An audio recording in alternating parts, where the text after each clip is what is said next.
We asked 100 paralegals and lawyers, out of all these pieces of the litigation process, what do you spend your most time on? And over 70% say written discovery.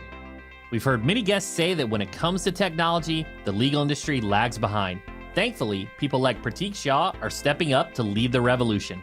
So what EsquireTek does is when you get the discovery from opposing counsel, you upload it right into the platform. The platform extracts the questions for you, and then it sends your client a text message link and an email link that's fully HIPAA compliant.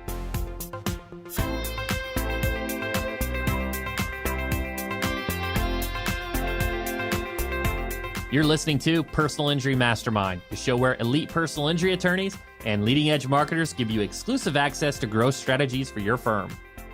Whilst building his own successful practice, Pratik Shah came to the realization that hiring more staff wasn't the only way to increase output.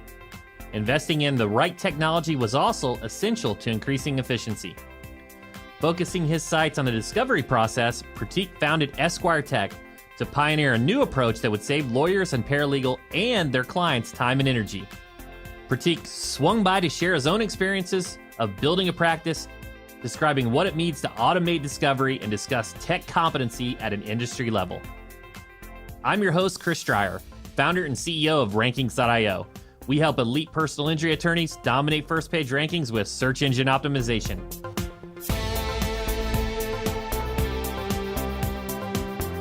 An important first step for any lawyer is to really understand the people around them. So let's get to know our guest. Here's Pratik Shah, CEO of EsquireTek. I grew up in Norwalk, California, which is kind of a small town. My first kind of few formative years were in Koreatown, downtown LA. A few years before the riots, we moved out. So it didn't grow up in the kind of most affluent neighborhoods. And my family never had access to a lawyer. The idea of talking to a lawyer or engaging with a lawyer was just looked down upon. But the reality was lawyers had a lot of access and a lot of power, and something the community needed. And it's something I was always interested in. I was always one of those little kids watching Law and Order when I came home from school instead of cartoons. Of course, the O.J. Simpson trial that was on every day when you came home from school definitely helped get me interested in seeing what was going on there and helped motivate me. And so those probably early years of just growing up in LA County, having a major trial like that be televised, watching all the trial shows, really made me interested in the area of law. And as I learned more and more about it, as I got older and older, that interest just kept growing into a passion. That's fantastic. And yeah, definitely. I remember the trials and I was hooked just like everyone else. And that's amazing. So, straight out of law school, you went over to the Sacramento County DA office and you're there for about a year. And then you went on your own. So it was actually a very quick trajectory. Most people, they go work for another firm for many years and then finally get the courage to strike out on their own. So tell me about that experience of making the leap. Yeah. So right out of law school, I went to law school to be a DA. I wanted to be a DA. I got a job at the Sacramento County District Attorney's Office. I was a DA. I was there for about a year, just a little bit over, and got a bunch of trial experience, which was awesome. Exactly what I wanted to do. Try cases, take them to verdict. But I always had that entrepreneurial spirit, even in law school, I used to buy old iPods and sell them on Craigslist just for fun, just because it scratches a certain itch. And so that was always in my blood. My mom was a little bit of a small businesswoman. And so that was always kind of who I was growing up. And that itch just kind of got bigger and bigger and bigger. Once that decision gets made behind your brain that you can do it and it's possible, it's hard to quell that voice. And so as I was working at the DA's office, enjoyed my time there, worked with some great people, still friends with them to this day. But that desire to just try it and go for it just got bigger and bigger, kind of became all consuming. And so moved back to LA and started my practice there, and just went for it. That's amazing. And you went out on your own and so many people talk about it. They're the entrepreneurs, not the entrepreneurs. And you did it yourself. Was it during this time that you're wearing a ton of hats at the beginning, right? When you start, you go out on your own. Was it during this time that you started looking at software, looking at automation to try to? Yeah. So obviously when you start, you have no money and you can't afford any software. You just do everything manually because every penny counts. You're worried about, hey, I got to get a website up. I got to go meet people for lunch. I got to take people out to dinner. I got to go to all these events that cost money. Everything costs money. And so every little place where you can save a few bucks, you try to save it so that you can actually put it back into the business and invest. And as I kind of started building the practice, cases started coming in, money started flowing a little bit better. Then it was like, hey, how do I get more efficient? The things that are manual processes that can be automated, where do I find the things that can do that? The initial solution to all these problems is hire somebody, right? Because I was a true solo, no paralegal, no secretary, nobody. So the initial solution is let me hire somebody and take the really time-consuming menial tasks off my plate and make them do it. But then as you start getting payroll, you realize, well, this ain't cheap either. There has to be a better solution. And the time that my paralegals and legal assistants are spending doing these manual tasks, if there's a software or if there's a program that can do it, that's even better for them because I've got so many other things that they need to do. And we can close cases faster. At the end of the day, it's better for our clients. Number one complaint that clients have is, why is my case taking so long? Well, a lot of times it's because the process of getting through litigation is slow and just takes time. There's some things you just can't speed up. And so the things that we can speed up, we try to look for those things. Or if they don't exist, we build them ourselves. And, so many people talk about leverage in different ways. And you're exactly right. They always talk about another body. Like you have this giant pile of rocks. You want to move it more quickly. You get another person to move the pile of rocks. And then they come around and then, having a full-time employee, you get more control, but it's also a lot more maintenance. You got to train them. You got to hire the right people, give them raises, all the culture things. You can outsource, but then you have less control because they already know how to make a widget. You can't tell them how to make the widget. And then you start looking at software and AI. And I think it's interesting because it is leverage. It does make you more efficient. And in many situations, like we're really going to dive into, I mean, there's a lot of margin there in the costs. It's like an arbitrage between human versus AI. Yeah. And a big important thing, just to jump in there, Chris, is that it allows us small and solo firms to compete with larger firms, right? There's a strategy on opposing counsel. They look you. I research who I'm going up against as far as who the attorneys are on the other side. They look us up too. They want to know who they're up against. They're not dumb. And when they look and they see, the law firm was founded a year ago, he's kind of running a single person, he or she's running a single person practice. They don't really have a team. Hey, let's bombard them with paperwork. See how they respond. See if they make a call and say they want to settle. Let's see what they actually do. And when you've got AI and software that can help take those menial tasks off your plate, it allows you to kind of step to the plate and say, bring it.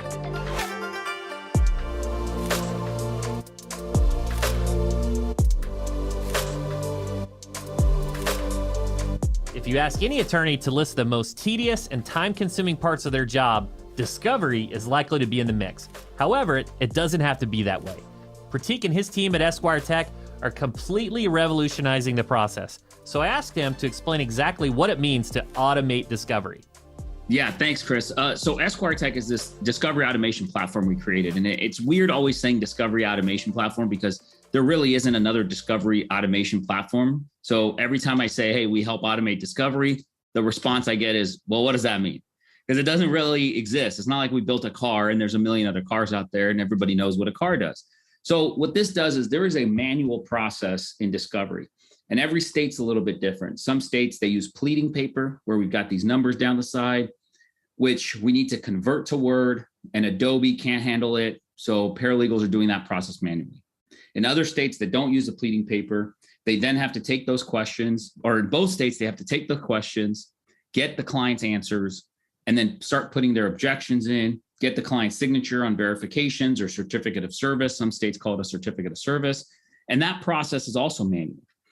When we're getting these answers from our client, we're talking emails, phone calls, meetings in person. That can take forever. It can take, I know that I've been on 3-hour phone calls. I know my paralegals have been on 4-hour phone calls with clients, getting basic information, and there had to be a better way, right? So what EsquireTek does is when you get the discovery from opposing counsel, you upload it right into the platform. The platform extracts the questions for you, and then it sends your client a text message link and an email link that's fully HIPAA compliant. So the client can answer it on their own time. And of course, if they have questions, you don't have to, let's say you get 100 questions from opposing counsel and you send 50 to your client and your client answers 30.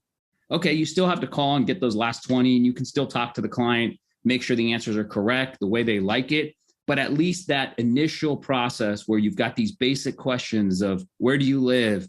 What's your full name? What's your full legal name? What high school did you go to? Have you ever been in any prior car accidents? Have you ever been in any workers' comp claims? Those basic questions, the client can answer it on their phone. There's no reason for paralegals, lawyers, legal assistants to be spending hours and hours of valuable time on the phone. And the reality, the best part about that is the clients prefer it.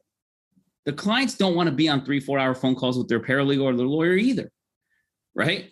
And the reality of kind of the world we're in today is everybody's mobile first. Something popped in my head when you're talking about this, and I think that's fantastic. That's extremely efficient, and of course they can lay in their bed, start filling out some of these and not have to roll into the firm or set on a long phone call. But let's talk about this. And I've heard this in a different manner. Have you ever heard the saying where you put different tonalities and there's different inflections and interpretations of written words? So you say, the common one you've heard is, I didn't say my neighbor killed his wife, right? I didn't say my neighbor killed his wife. And where you emphasize different words and you can interpret it differently. Are you saying like the very factual, it extracts that, and maybe you get on the phone where some of those things can be a little bit of the interpretation? Exactly. Yeah. And we don't believe that the phone calls with clients are going to be completely eliminated or should be completely eliminated, because of part of what you're talking about, right? Is that sometimes there's nuance that doesn't come across in text. We're just saying that those 3-hour phone calls should be 30 minutes. Hey, Lisa, thanks for answering all our questions via text. Can you jump on a 15-minute phone call next week so I can confirm your answers, make sure everything's good, and we can get your case moving forward? Sure. 15 minutes? Absolutely. Let me try to ask a question to like paint this in a visual aspect. And first of all, forgive me, I'm not an attorney, so that's okay. A little off in my question. And I'm trying to make the comparison here. When we're doing, let's say, 100 rear end collisions, very common accidents, what are we looking like from a staffing perspective of how many paralegals would you need versus, I'm trying to paint that picture of how that's a good question. Staffing. What we can see, and I hate to kind of frame it this way, but what I believe is that the paralegals of today are doing the work equivalent of 3 paralegals from the 1980s and the 1990s, right?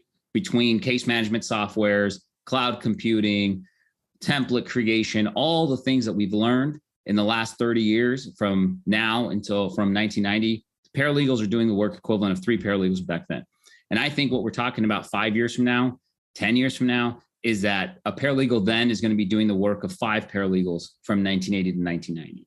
So that means a couple of things. One, the cream will rise. Those that are really good and superstar paralegals and legal assistants, they're going to move up the ladder. There's more money to pay them because there's less money going to people that aren't very good, right? So there's a benefit there for the people that are really good and for the law firms that are growing and embracing tech and scaling. The other thing is it just makes them more efficient. It makes them more efficient, right? I'm not really going to say that, law firms can get rid of their staff or anything like that, but they can have their staff handle more cases. Right. That makes sense. And that's what it's all about. That's where you create margin. That's what everyone's looking for. That's why, and there's so many different ways to create margin. And whether, I was talking to a firm recently, we were talking about, they were considering hiring a marketing manager and they're in New York City. I'm like, well, have you ever thought about opening up remote? I was like, because there's pricing arbitrage ordering or hiring a marketing manager in, say, Tennessee than compared to New York City. Absolutely. And one of my other questions here is it's, for a lot of our listeners, maybe that aren't as tech savvy, maybe they aren't, maybe they like, they're used to the paper, they're used to kind of old school way of doing things. A lot of times in like a CRM, whether it's a Litify or whatever, it's kind of intimidating to implement and adopt this new technology. So what's the process look like? Say you got a firm that's doing a lot of cases. They got a lot of paralegals doing these discoveries. What's the process to, bring these paralegals up to speed to implement EsquireTek? Yeah, great question. So one thing I want to backtrack on something you were talking about, finding that arbitrage. I think an important statistic that every firm owner needs to know within their business is profit per full-time employee. How much profit am I making on how many full-time employees? And how do I increase that? Does that mean give my staff the tools needed to handle more cases? Does that mean more cases, but bigger cases? Am I just going to overwork them and just, not provide them any tools that they need, but just give them more cases? How do I increase profit per full-time employee is a metric that we look at every year and we think about every year as we move forward. What can we outsource? What can we keep in-house? What tools can we give them to be more efficient? What training do they need? Things like that, right? So that's kind of, I think, an important statistic for law firm owners to keep in mind is profit per full-time employee. But to answer the question on onboarding and things like that, one thing that annoyed me as a firm owner is software that's complicated because nobody has time. I don't have 3 hours, 10 hours to look at a piece of software and go through 3 hours worth of training to figure out how to use it. Unless it's going to really 10x my business, there's just no time. And paralegals have even less time. They're even working more, right? And so what we were adamant about as we built this is this thing needs to be easy to use. And it really is. It takes 20 minutes to see the demo. And what I tell people is once you run 2 cases through there, you're just never going to go back to the old way. It just won't make sense. So if you commit the 20, 30 minutes to putting the 2 cases through the system, within 6, 7 clicks, your discovery is going out to your client. Instead of having to copy and paste 15 questions or put it on a Word document and email the client, it's literally like 6, 7 clicks, put in the client phone number, client name, case information, and boom, the client gets an email and a text message link. The answers come right back. And even one of the other things that's a little time consuming as a lawyer is when you're answering discovery, we have to put objections into certain answers, right? So we get a question, we're like, that question's a little funky. I don't really want to give that information. I'm going to put this objection. I'm going to put that objection. And the way lawyers do it now is they've got like a master list on Word, or they find like an old case that was similar and say, hey, pull that Johnny Smith case that was similar, pull the objections from that case, and let's put it in this case. And they copy and paste, and it's a nightmare. And there's a limited universe of objections. Maybe there's about 50 objections that we really use. So we just put them all into the program. And now there's a little button that says objections. You just click the button, the menu pops up, and you just click the ones you want, and all the language just auto-populates. And you can customize them if you don't like the language that we have in there as the default language, totally change all that. But those kinds of manual processes that we're like should be done in clicks and not in copying and pasting. It makes me think of like a living style guide. Exactly. Yeah. And a couple things. First, I had a question I wanted to follow up on. Do you know what's the average full-time employee profit that you're looking for per employee? And I'll say this, we do track that. I think it's a phenomenal metric for our industry. For digital agencies, it's $200K per FTE is like the minimum. Yeah. In the legal space, what's that number look like? Yeah, it should be higher. I think it should be around 400 to 500K, but I also think it depends on the kind of firm you run, right? If you're running a high level trial firm, it might be a little bit higher because you have less cases, so you need less people, but your profit per case is higher. And if you're running a volume firm, maybe that number is a little bit lower. But I'd like it to be in the 400 to 500,000 per employee. That sounds about where it should be because of the kind of cases we deal with. But every firm's a little bit different. Some are a little bit lower, some are a little bit higher. It depends on the business model because you've got high volume firms that don't want to try cases, that don't go into litigation. Nothing wrong with that. That's just a business model. And then you've got firms that don't do any pre-litigation, only go into trial. Nothing wrong with that. That's their business model. So I think depending on the business model, there should probably be an industry standard. If there is, I'm not aware of it, but maybe it would want to be broken down by business model. Makes sense. That's super smart. One thing, just going on a little tangent here that I just, when I see it, it just blows my mind is the settlement versus the trial attorneys. Yeah. Like everyone lists case results, but if you're a settlement firm and your biggest case is 200K, why would you list your case results? The number of cases. Okay. Right. So if I'm going to hypothetically go get a medical procedure and I have 2 doctors and one's done the procedure 2,000 times and one's done it 1, I'm going to go to the 2,000. Right. So for any of the settlement attorneys listening, which is no problem with this particular model, I would consider your social proof maybe doing volume as opposed to trying to highlight case results like you see every other firm. Yeah, I think that's a phenomenal advice. I mean, I think everybody needs to look at their business model as much marketing as there is in the personal injury space. I think it feels very still premature, not premature, but it feels like kind of in the infancy stage where we as an industry haven't taken that next step in really deep diving into how we market. Like if we look at the way tech companies market, or we look at the way, large businesses or hospitals market, there seems to be one way to market personal injury firms, and everybody does that. And I think what you're saying is pretty brilliant in that you need to look at your business model, what message you're trying to send to your customer, your public, whoever your target audience is, and tailor that message for that particular audience. Yeah, and embrace who you are. Don't try to fake it. I tell people all the time, we talk about like core values and stuff like that. It's like, if you're not an integrity firm, then don't put integrity as a core value. Just put win at all costs. There's nothing wrong with that. Just that's your firm. Right. I mean, that's okay. Just embrace it. Mm-hmm. I was immediately thinking about your software. I was thinking there's Alex Hormozy wrote a book recently called $100 Million Offers, and he talks about making a perfect offer. And it says it's like likelihood to achieve dream outcome. The quicker, the better. So that's why a personal trainer may only make $1,000 a month, where, liposuction, maybe one procedure's $40,000. Right. And I was thinking the big one for your software is like effort and sacrifice. Right. So the least amount of effort is better. And having the 20-minute video and two basically pilots, right, or trials or whatever you want to call it, that's a quick ramp up. That is very little effort and sacrifice, which is fantastic because AI sounds very intimidating on the outside. Right. And there's almost no learning curve to it. Internally, we don't like to use the word learning curve. We like to use speed bump, because I think learning curve makes people feel like this is going to take forever for me to learn. I got to dedicate this amount of time. I mean, really, we offer unlimited free training, but 99% of people never ask us for training, because once they've seen it, they just don't need any more training. It's a pretty simple program.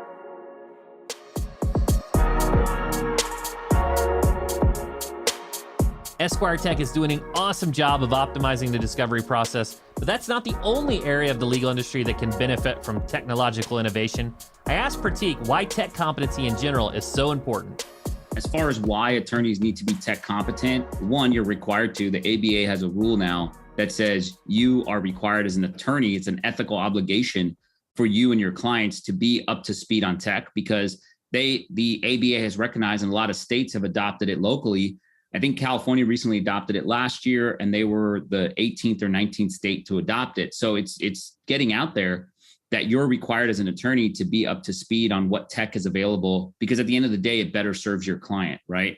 If you're billing on an hourly basis, I know most of the listeners here are personal injury lawyers, but for those that are billing on an hourly basis, if you're not being tech competent and not understanding how you can be more efficient, you're kind of stealing from your clients, right? And a contingency fee model, your clients want cases closed faster. And if you can do that by dedicating 30 minutes to finding the right tech solution, whatever it may be, maybe it's not EsquireTek, maybe it's something else, but finding the right tech solution that can help you close cases faster, then that's what you should be doing, because it's better for you as a lawyer and it's better for your client. So it's a total win-win there. The only thing it takes is a small little bit of investment. The other reason why it's super, super important for law firms and law firm owners to be tech competent is because of what you just said. Tech is going so fast that by this time next year, you're not going to be 1 year behind. You're going to be 3 years behind or 5 years behind, because of the tools and things that come out and how much they improve and how much faster they make other people's practices, that unless you're going to retire in the next 3 to 5 years and you just are kind of checked out and got senioritis, I guess, right? But if you're, hey, I'm going to be doing this for 30 years, 20 years, whatever, then it's imperative that you start learning now.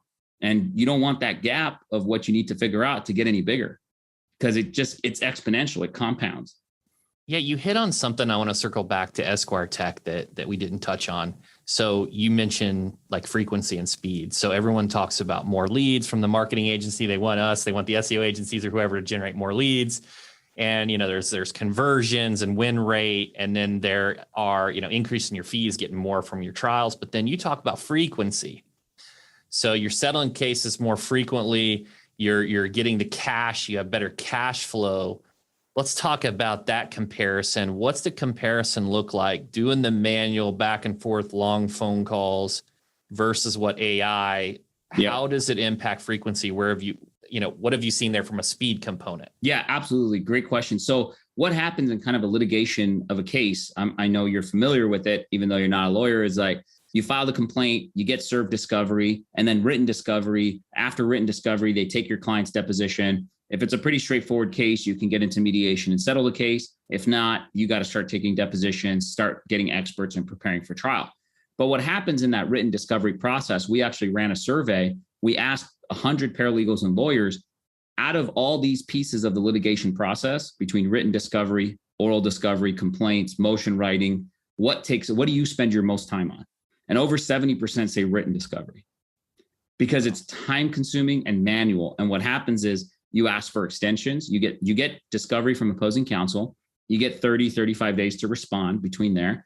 But what happens is, because it's not enough time, your clients can't find time to set up a 4-hour phone call. They're not getting the answers back to you via email. You got busy. Your paralegal didn't have 2 hours to create the word conversion. So then you ask for an extension. Now you get extension number 1, that kicks it out 2-3 weeks. You get extension number 2, that kicks it out 2-3 weeks, and everything starts getting delayed. And now that case that should have settled in 10 months is now settling in 15 months because everything got pushed. And so what we can see when we're closing cases, if your average case fee is $10,000 or $15,000, if you can close 3 extra cases a year, just 3, you're making an extra $30,000, $45,000 a year, just like that, because you invested a couple $100 a month into the right software. Wow, that really adds up big time. And the other thing too, so does that eliminate the, us killing the trees? Are you most of it stored in the there's a lot of that too, right?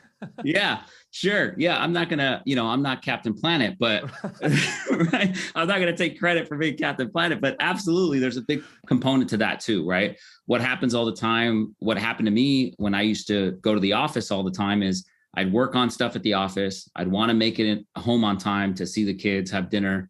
So I'd print some documents, put it in my bag, take it with me, or I'd email myself the document. Then I'd get home, have dinner, go sit down to work again, and realize that I emailed myself the wrong document.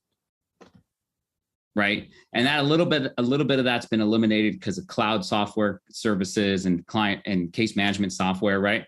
And also, just kind of, there are some partners that are still old school that say, hey, if I'm going to make corrections, I want you to print it, put it on my desk, and I'm going to highlight and send it back to you or redline it. You can't get everybody to change, but hopefully we get the new generation to do things a different way. And so that for the next 30 years, when they're practicing, it's done in a much more efficient and a much more, climate friendly way. I'm very familiar with the red line from a content marketing perspective. And, especially on the PDF, and it's not on Word doc. And then I got to take the PDF and copy it over. The other thing I was thinking too is, even so I do a little bit of real estate, and it's like, I got to go into these signings and sign them in person, and I got an assistant doing it. I can't do it on DocuSign. Like, what are we doing here? And we took it even one step further. So another thing, you're giving me a perfect segue, is some states require a verification. Well, most states require what's called a verification, which is once your client's answered discovery, they got to sign a little paper that says all the answers I gave are true and correct. I reviewed the answers and I declare that they're true and correct under the penalty of perjury, and they got to sign it. And the old way is, hey, Mr. or Mrs. Client, I need you to come into the office and sign this by page, or sign this paper by hand. Then there's, DocuSign, and we send it to email. But if you work with clientele that maybe aren't so sophisticated, we get a lot of clients that don't have email. They don't know how to use DocuSign. They never used it before. So, but you know what? Everybody knows how to use a mobile phone. Right. I think there's I was looking at a statistic recently, and there's 7.3 billion or 4 billion people on the planet.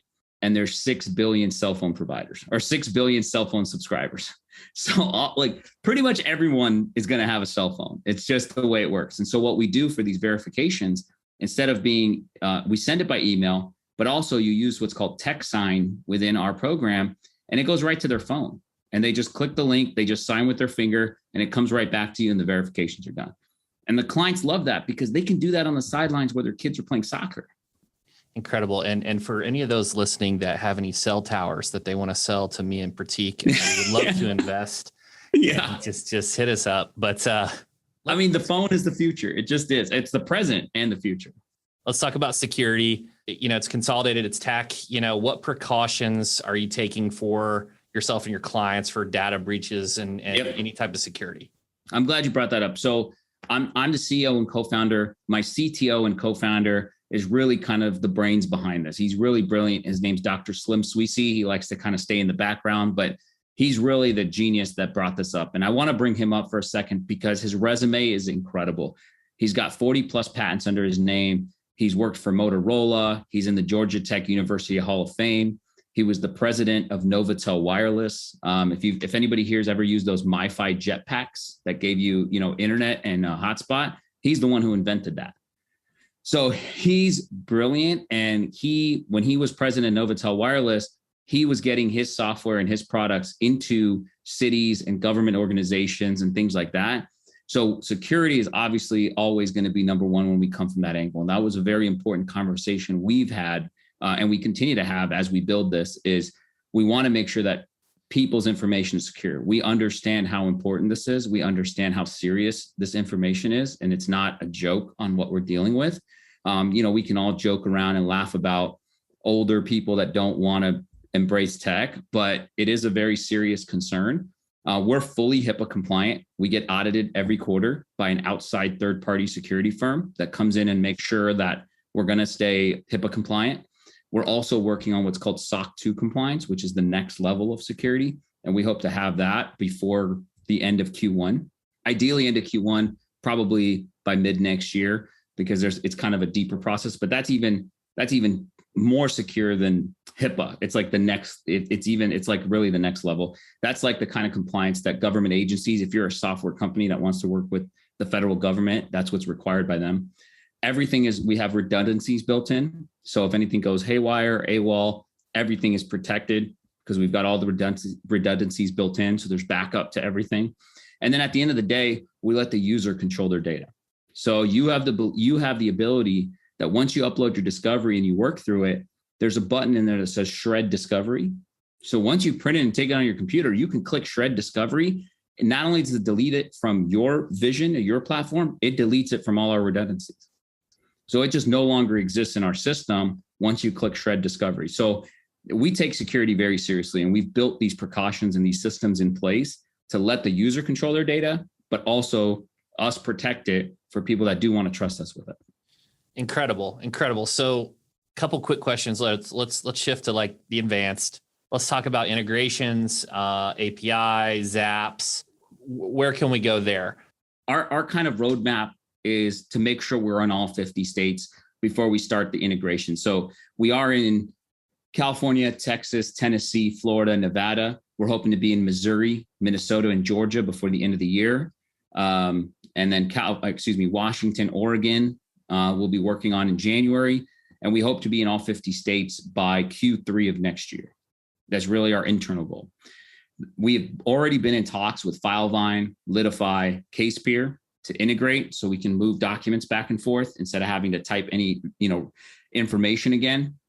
So that's kind of, those conversations have already been started. The balance there is if we integrate there with one of those case management softwares, every time we release a new state, we got to like reintegrate. And so there's a balance of once we reach that critical mass of states, then it makes sense to say, okay, let's move this forward so that it makes sense for Filevine and Litify as much as it makes sense for us. I like it. I think that's super smart because you can grab, you acquire, and then you optimize, extend the value and to those customers.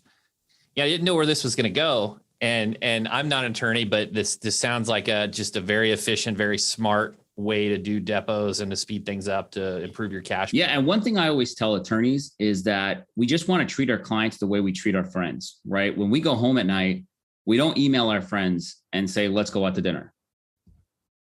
We don't even call them. When was the last time you called one by one and said, let's set up a dinner? No, you put a group text together and you say, hey guys, let's go to dinner, or hey, let's go watch this movie, or I'm taking the kids to the park. You want to join me? Everything is done this way. But for some reason, even younger lawyers, they open up the doors of the law office and they forget how humans communicate. And they want to communicate the way lawyers communicate, which is phone calls and emails. But we always have to remember that our clients are not lawyers. They're humans, and they want to communicate the way they communicate with everything else, right? Like I wish I could do everything by text. I wish I could, my barber has an app and I click it and I set an appointment. I don't have to call in for that anymore. Anytime I want to book a restaurant, I go to Open Table and just do it straight from my phone. I'm not calling restaurants and setting reservations anymore. So even you could order pizza through your phone. Why can't we answer these basic questions? And that's kind of what we're trying to do. Is what you said at the very beginning of this podcast, to bring it full circle, is the legal profession was kind of pushed forward, right? With nobody knowing Zoom. And now suddenly everybody knows Zoom. The courts are using Zoom. The legal profession was pushed forward. And so these are the tools we need to help kind of ride that wave and move forward and say, how do I become more efficient? Incredible. And being transparent, I'm exactly the exact type of person that you described, right? If I see a phone call and I don't recognize the number, it's going to voicemail. And most of the time, I don't even listen to the voicemail. Check the voicemail. I'm the same way, man. I look at the transcription. I'm like, oh, okay, I need to call that person back. Right. And using apps and using whether it's Snapchat or Instagram or whatever, text, it's just huge. And I think that is, consumers are adapting, and that's how they want to communicate. It's just more efficient. And Pratik, this has been fantastic. So I have one final question here. Yeah. What's next for EsquireTek? Yeah. I think we already talked about the roadmap a little bit, but what's next? Yep. And where can people go to learn more? Yeah, great question. So yeah, like I mentioned earlier, we're expanding quickly into all these states. If you're in a state that we're not, we'd love to partner with law firms that can help us get into those states. We just need samples of discovery. Currently, we're in California, Texas, Tennessee, Florida, Nevada, and we should be launching Minnesota, Missouri, and Georgia. So if you're in any other state, we'd love to partner with you and let you beta test it and use it for us. Use it for free for 90 days in exchange for working with us. Two, the next part is we want to start working on the other side of written discovery, which is propounding, which is when we send discovery this is to help respond to discovery when we get questions from the other side. And we're working on a module that can help send questions to the other side. So we've all got templates. If you're a law firm, you've kind of found your subspecialty in either you do motor vehicle accidents, premise cases, you've kind of found your niche and you've got your templates to send out. But we should be able to do it all electronically, clean things up, have documents created automatically and send things out. So that's what we're working on. We're hoping to release that by mid next year. And then anywhere to find us is going to be, we're EsquireTek. That's Esquire and then TEK on all social media, Twitter, Instagram, everywhere. www.esquiretek.com, TEK.com. You can request a demo right there. Sign up is free. There's a free trial. You don't even need to put your credit card in if you want to check it out. And that's it. That's the easiest way to find us. Pratik, thanks so much for coming on the show. It's fantastic. Thanks, Chris. Really appreciate you. To echo what Pratik said, failing to advance your tech competency does a disservice not only to yourself, but also to your clients. It's clear that Pratik really has his finger on the pulse when it comes to technological innovation in the legal space. So if you're looking to increase your firm's efficiency, I highly recommend you check out the work EsquireTek is doing. I'd like to thank Pratik Shah from EsquireTek for sharing his story with us, and I hope you gained some valuable insights from the conversation. You've been listening to the Personal Injury Mastermind. I'm Chris Dreyer. If you like this episode, leave us a review. We'd love to hear from our listeners. I'll catch you on next week's PIM with another incredible guest and all the strategies you need to take your personal injury practice to the next level.